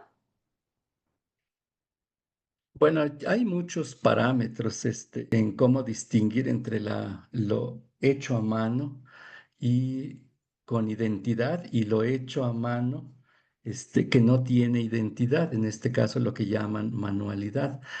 Una cosa es una convención general que pasa por procesos de socialización, que esas son las tradiciones textiles y las tradiciones artístico-artesanales. Y otra cosa es basarse en tutoriales o crear a nivel individual o familiar y que no forman parte de una tradición, pues, de un pueblo. O sea, eso no quiere decir que no esté bien hecho, que no esté bonito. En ocasiones es mucho más estético, entre comillas, estas cosas que se llaman manualidades, que los que llamamos con procesos de tradición. Y no estamos discutiendo la competencia entre uno y otro, sino la gran diferencia es que uno tiene un proceso de identidad que se basa en la socialización y que hay una convención de un pueblo en eso y que se identifica y lo defiende y que el otro nadie le importa o le importa a un pequeño grupo que lo produce, básicamente con fines eh, de comercio, mientras que lo otro, su función básica, pues es de uso propio de quien lo produce y una pequeña parte o una parte ya se concede para comercializarlo. Por acá nos dice también Julio César, ¿por qué cree que aún se equivocan entre el brocado y el bordado? Y de los pueblos, ¿cuáles brocados se parecen en las iconografías de las zonas arqueológicas? Hay preguntas que son muy detalladas, pero bueno. Y bueno, también dicen felicidades, qué importante el cuidado del tejido, su historia, significado y la práctica para las nuevas generaciones. Hacen falta este tipo de museos para nuestro sur de Colombia. Eso lo dice Muscuiti Soy, que fue una de las expositoras también de la primera versión de nuestro seminario. Marisa Taborelli dice, he tenido la oportunidad de recorrer detenidamente la sala y está sin duda tratada con mucho respeto. Es sin duda un festival para los sentidos. Muchísimas gracias. Em, bueno, yo aquí veo otras preguntas. Alfredo Lara dice, quisiera comentar o aclarar esta duda. Simplemente no hay ningún bordado textil prehispánico que no tenga intervención, sincretismo con técnicas o costumbres de otros países de Europa. Hay cosas que es sumamente difícil de afirmar. Al principio dije que hay conocimientos equiparables en todas latitudes. Yo, por ejemplo, en México hemos analizado que existen 30, por lo menos hasta ahora físicamente los tenemos contabilizados, 36 técnicas de enlaces de telar de cintura, que incluye estructurales y decorativos.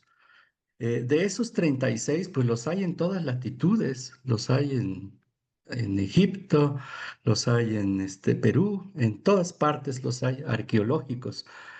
Lo único que hemos revisado que parece ser que son este, endémicos de Mesoamérica es la trama envolvente y el tejido en curva, que la trama envolvente va de la cuenca del Papaloapan, quizás por Oaxaca, pasa por la costa del Golfo, por la península de Yucatán y han encontrado piezas hasta el suroeste de Estados Unidos, arqueológicos. A nivel etnográfico, pues más o menos define también el mismo territorio. El tejido en curva, pues hay evidencias físicas, no tanto, pero de figurillas desde Oaxaca, pasando por la costa del Golfo y también termina más o menos hacia esa parte de colindancias con el norte de México. Alguien preguntaba la pieza más antigua. Pues hay de todo. En el Museo Nacional hay dos colecciones. Está la colección arqueológica y la colección etnográfica. Fragmentos arqueológicos, pues están los de Chichen Itzá, los de la Cueva de la Candelaria y muchos otros. O sea, son arqueológicos, que la mayoría son del posclásico, 1200 a 1500 y otros del 600 al 900. Quizás no están totalmente determinados. Lo importante es que hay evidencias arqueológicas de que hubo también una gran riqueza. A nivel etnográfico, pues tenemos algunos paños de la zona de Oaxaca, del centro de México, que datan del siglo XVI, XVII. Creo que no es tanto el fechamiento, sino todos estos testimonios históricos tan importantes que evidencian pues la maestría, el conocimiento de los pueblos. Las piezas del siglo XVIII, XIX tienen una hilatura verdaderamente fino, extraordinario. La mayoría de las telas tienen hilos del calibre de un cabello, de hecho que se transparentan las piezas, lo cual también nos habla de estos conceptos, pues, de portar las telas, o sea, de que el cuerpo se transparente, o sea, también esta noción de definir el vestido. Este, y va cambiando dependiendo de la época.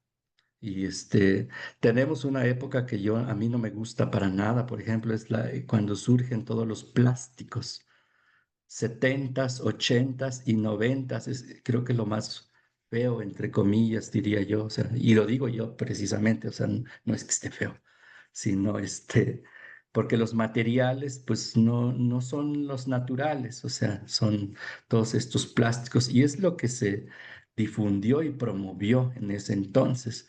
Curiosamente, después de los 90 se regresa otra vez a las fibras naturales, incluso a repensar las fibras y a cultivar nuevamente los algodones nativos, por ejemplo, también. Y con relación a las técnicas que alguien decía, yo creo que no hay que tener tanta polémica con las técnicas. Decía yo que las técnicas son universales. La maestría y la afinidad de la identidad tiene que ver con quien lo practica. Por ejemplo, el punto de cruz o puntos cruzados hay en todo México. La península de Yucatán es una región lo define por sí mismo. La costa del Golfo, el centro de México, lo mismo por las imágenes, las figuras esteliformes, por ejemplo, empiezan a aparecer en el siglo XIX. Las mismas imágenes con simbolismos distintos los encontramos en varias partes, por ejemplo, con coras, huicholes, tenec, nahuas, otomíes, casi en la misma puntada, uno puede contabilizar los mismos puntos, pero después sufren adaptaciones, hay una forma de repensar la estética y la colocación de estos elementos ornamentales.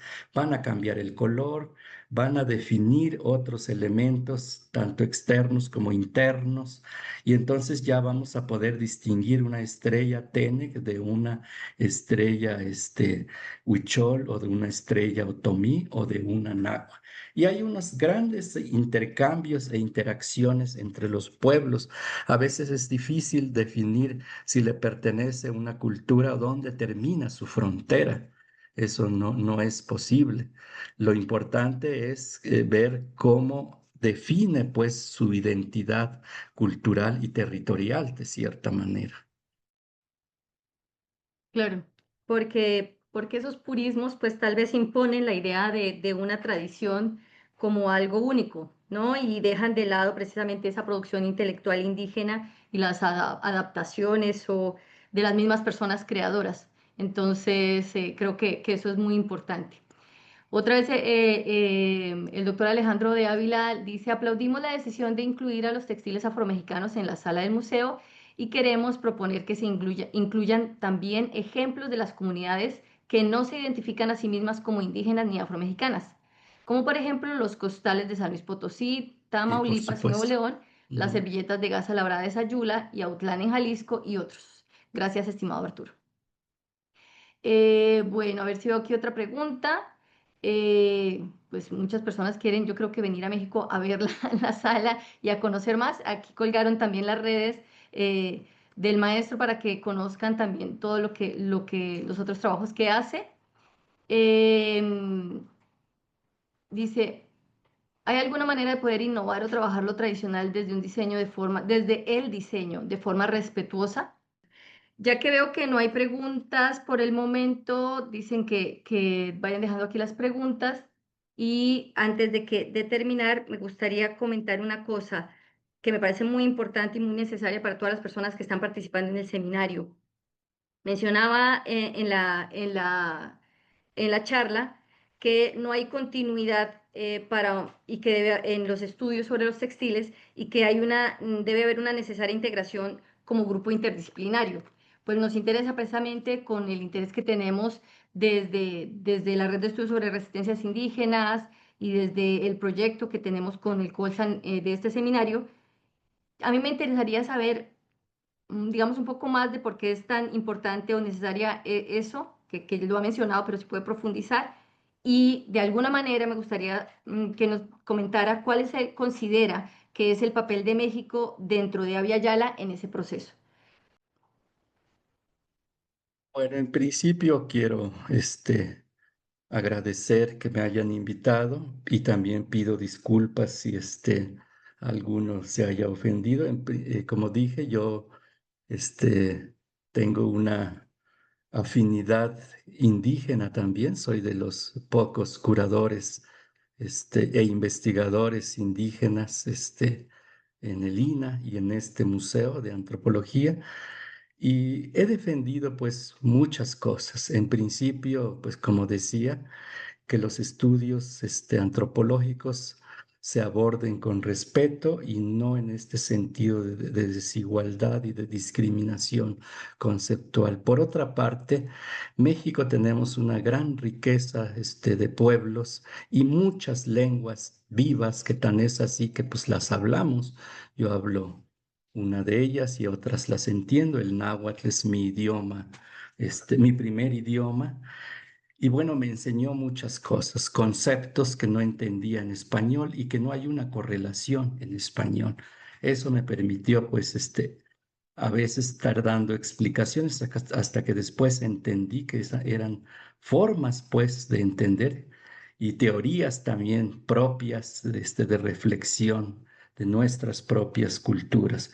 Entonces, por encima de todo, el respeto en todo sentido, ética para hacer investigación, no adjudicarnos a nosotros los indígenas que decimos o que damos simbolismos o que representamos cosas.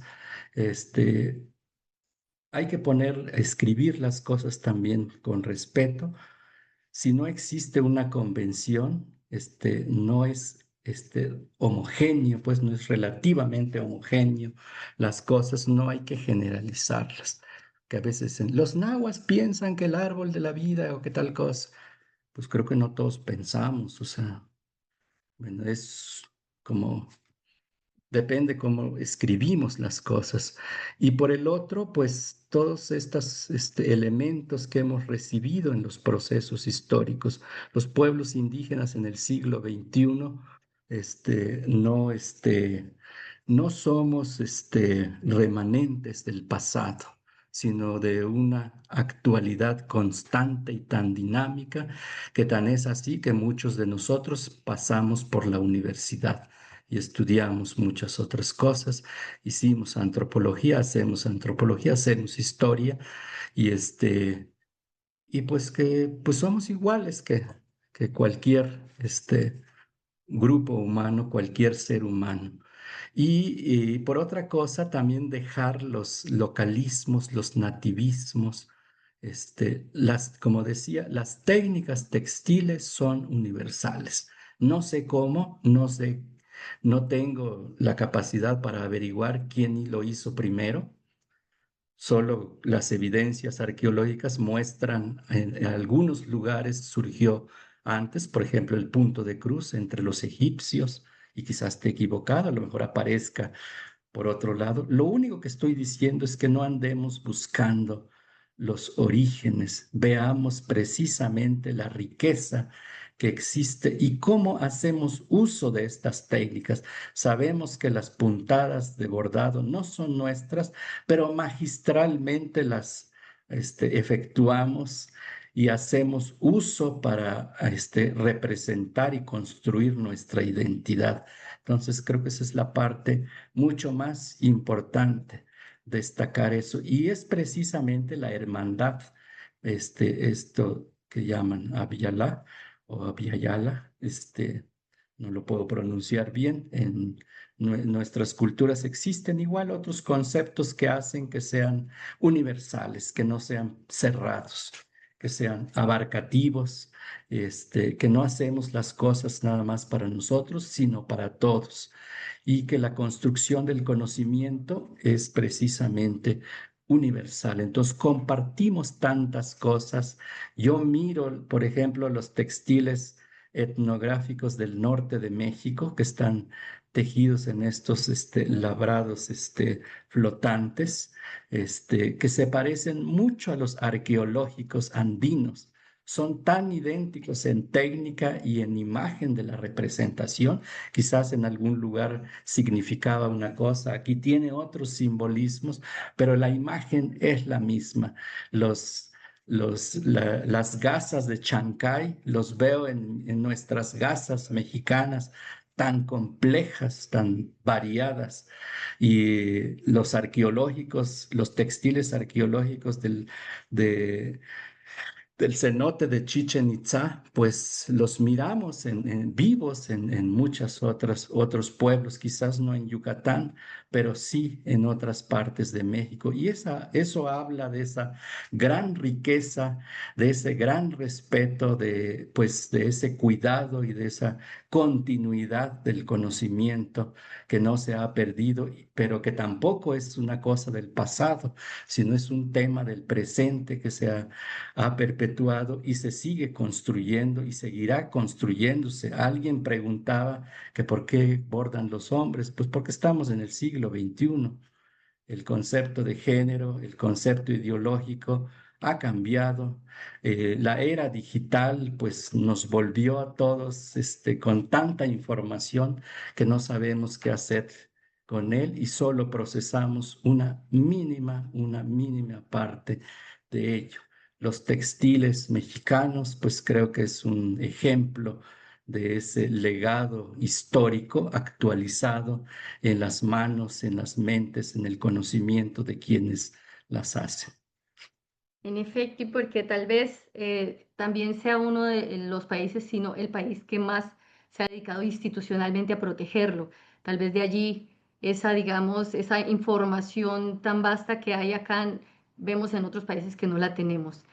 Hay dos preguntas que voy a relacionar que quieren preguntar sobre el cuidado del cuerpo o la relación del textil, tanto como con una identidad propia, como una persona, como también pasa con algunos textiles de Chile, de Perú, y bueno, ahí están algunos estudios al respecto también, esa relación de tener el textil como una personalidad y el cuidado o protección del cuerpo.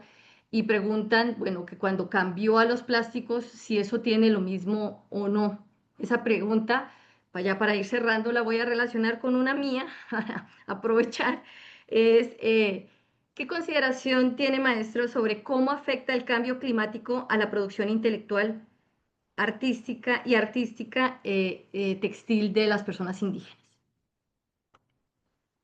Bueno, por supuesto, en regiones muy frías, pues ahora hace mucho calor en el siglo XXI y entonces muchos de los tejidos que se han heredado de familia pues no se pueden usar y en algunos que tenían textiles para verano y para invierno pues también se han invertido, incluso los materiales con el cual se confeccionan pues no son aptos como para usarse en todos estos grandes cambios climáticos que se han surgido. Y por otra parte, lo que mencionaban, la relación con el cuerpo, también hay que tener mucho cuidado.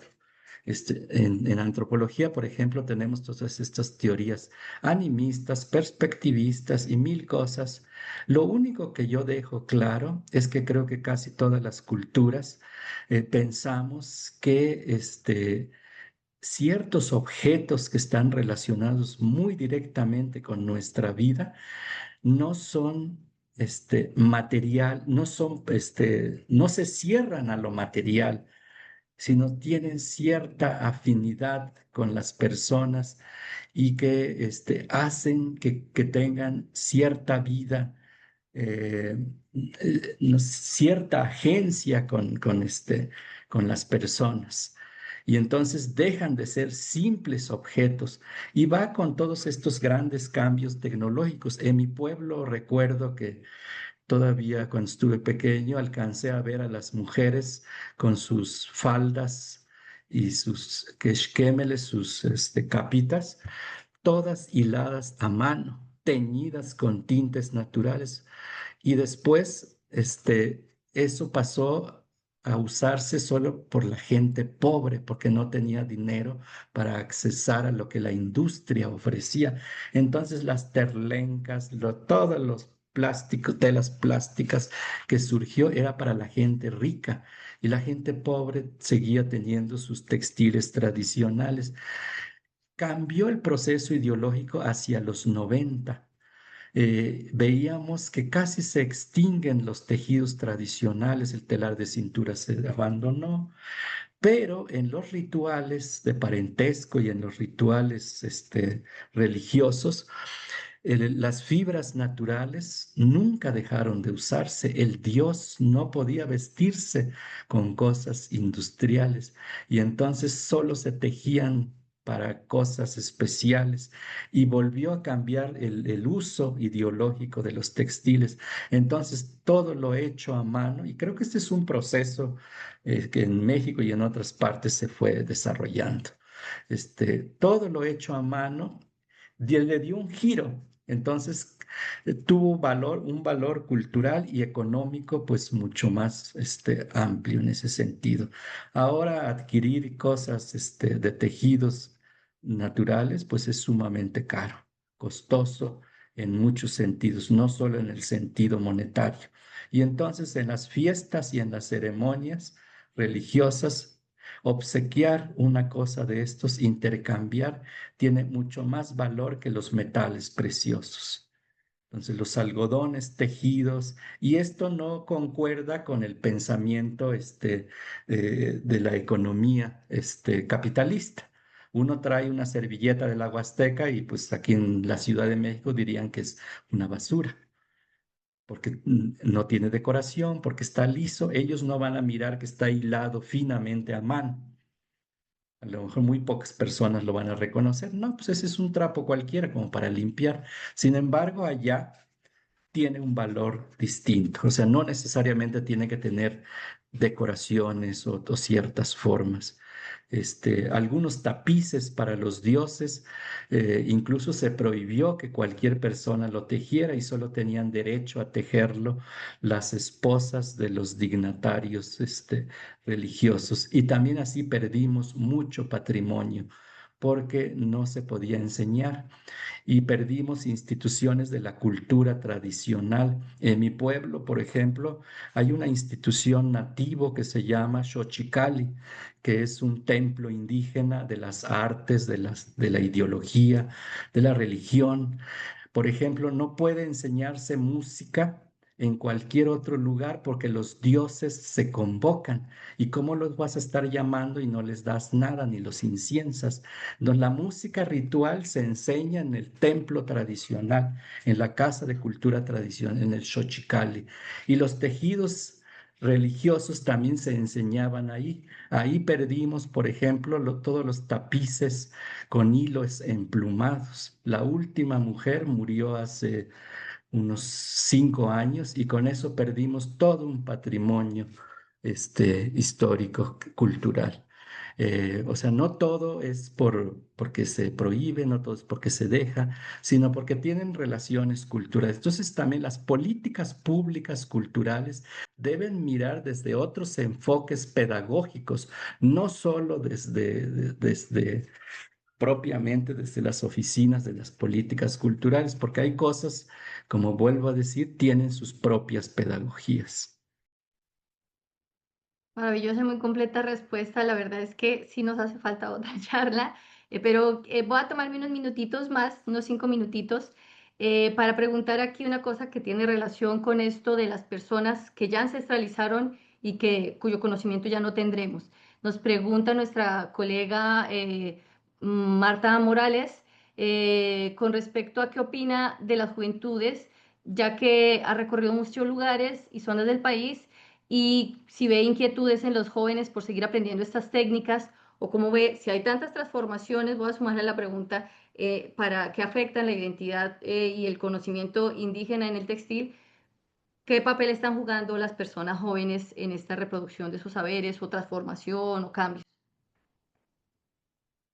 Sí, por supuesto, y como vuelvo a decir, no podemos obligar a las generaciones, que se queden pues en estos procesos tradicionales, entre comillas, antiguos. Hay que mirar qué es lo tradicional, qué es lo que lo hace tradicional. Hay cosas que no se pueden modificar y hay cosas que se pueden modificar con ciertos aspectos. Y nuevamente el plano del respeto. Las juventudes indígenas a veces pues hemos caminado por diferentes horizontes. Este, Hay quienes quieren preservar tal cual, monolíticamente las cosas, que tampoco es posible, y hay otros que pretenden hacer usufructo de ello, desvirtuando pues todo camino de la tradición.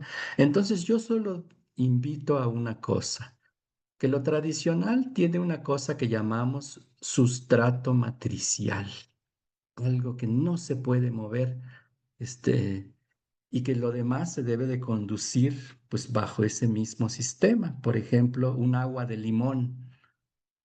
Lo que lo hace agua de limón es precisamente el limón. Uno le puede agregar chía, le puede agregar otros endulzantes y mil cosas que uno quiera, pero ese ingrediente no le puede faltar. Entonces, perdón el ejemplo, pero así en nuestras tradiciones indígenas hay cosas que podemos actualizarlas, dinamizarlas, pero ciertos elementos que lo hace precisamente de identidad y tradición es el sustrato matricial, que en mi lengua se llama toshik. Yo nada más lo equiparo al español, pero debe tener otra manera de llamarlo. Y por eso invito también a los jóvenes de culturas indígenas que empiecen a pensar en su idioma, que los especialistas indígenas estudiados en universidades que dejen de reflexionar, o sea, por supuesto que tienen que saber de teoría antropológica universal, pero que traten de pensar también en sus teorías indígenas, en sus conceptos indígenas y en mirar la historia, porque también tenemos historia y maneras de hacer historia y de hacer nuestra propia cultura. Entonces, eso nos llevará precisamente a un nuevo horizonte con identidad en pleno siglo XXI. Pues son muchas cosas, muchas reflexiones las que nos deja maestro. Muchísimas gracias. Aquí siguen los agradecimientos y bueno, muchas cosas que están pensando las personas con respecto a lo que les deja pensar también. Esta charla va a estar colgada en nuestros canales de YouTube, de la Red y del Colsan, para que tomen nota con pausa, para que vayan siguiendo también las redes del maestro. Y bueno, que visiten también el museo, las personas todas queremos volver a visitar muchas veces para ir conociendo un poco más a profundidad este tema. Vamos a ir cerrando entonces. Yo vuelvo a agradecer, Claudia, Eduardo, si quieren comentar alguna cosa para cerrar. Eduardo, que no ha dicho ni pío. Ya no tenemos tiempo, solamente agradecer al maestro Arturo por toda la información, las palabras, por habernos dado un recorrido virtual prácticamente de lo que es la nueva sala de etnografía del Museo Nacional de Antropología. Entonces, agradecerle mucho su tiempo. Ya en otra ocasión platicaré sobre conversaremos o le preguntaré sobre estos algodones verdosos, azulados que nos mostró de la Huasteca. Me quedé sumamente intrigado sobre cómo se usan, dónde se están cultivando aún, en qué tipo de prendas, ¿no? Pero bueno, ya será en otra ocasión. Por lo pronto también yo quiero agradecer a los asistentes y solicitarles, por favor, si en la medida de lo posible, si pueden abrir sus cámaras para poder hacer un registro visual de su presencia y su participación. Muchísimas gracias, buenas noches a todos y saludos Claudia, saludos maestro Arturo y saludos Jovis. Un saludo, un abrazo para todas y todos. Muchísimas gracias. A ustedes por el esfuerzo maravilloso. Nos vemos el próximo miércoles. Nos Saludos vemos el para próximo todas y miércoles. todos. Muchas gracias. Chao. Buenas Muchas noches. gracias. Saludos. Gracias. Gracias, Adiós, profesor. gracias. Muchas gracias. Gracias. Feliz noche. Gracias. Muchas Gracias. gracias. Muchísimas gracias. Buenas noches. Buenas noches a Gracias. todos.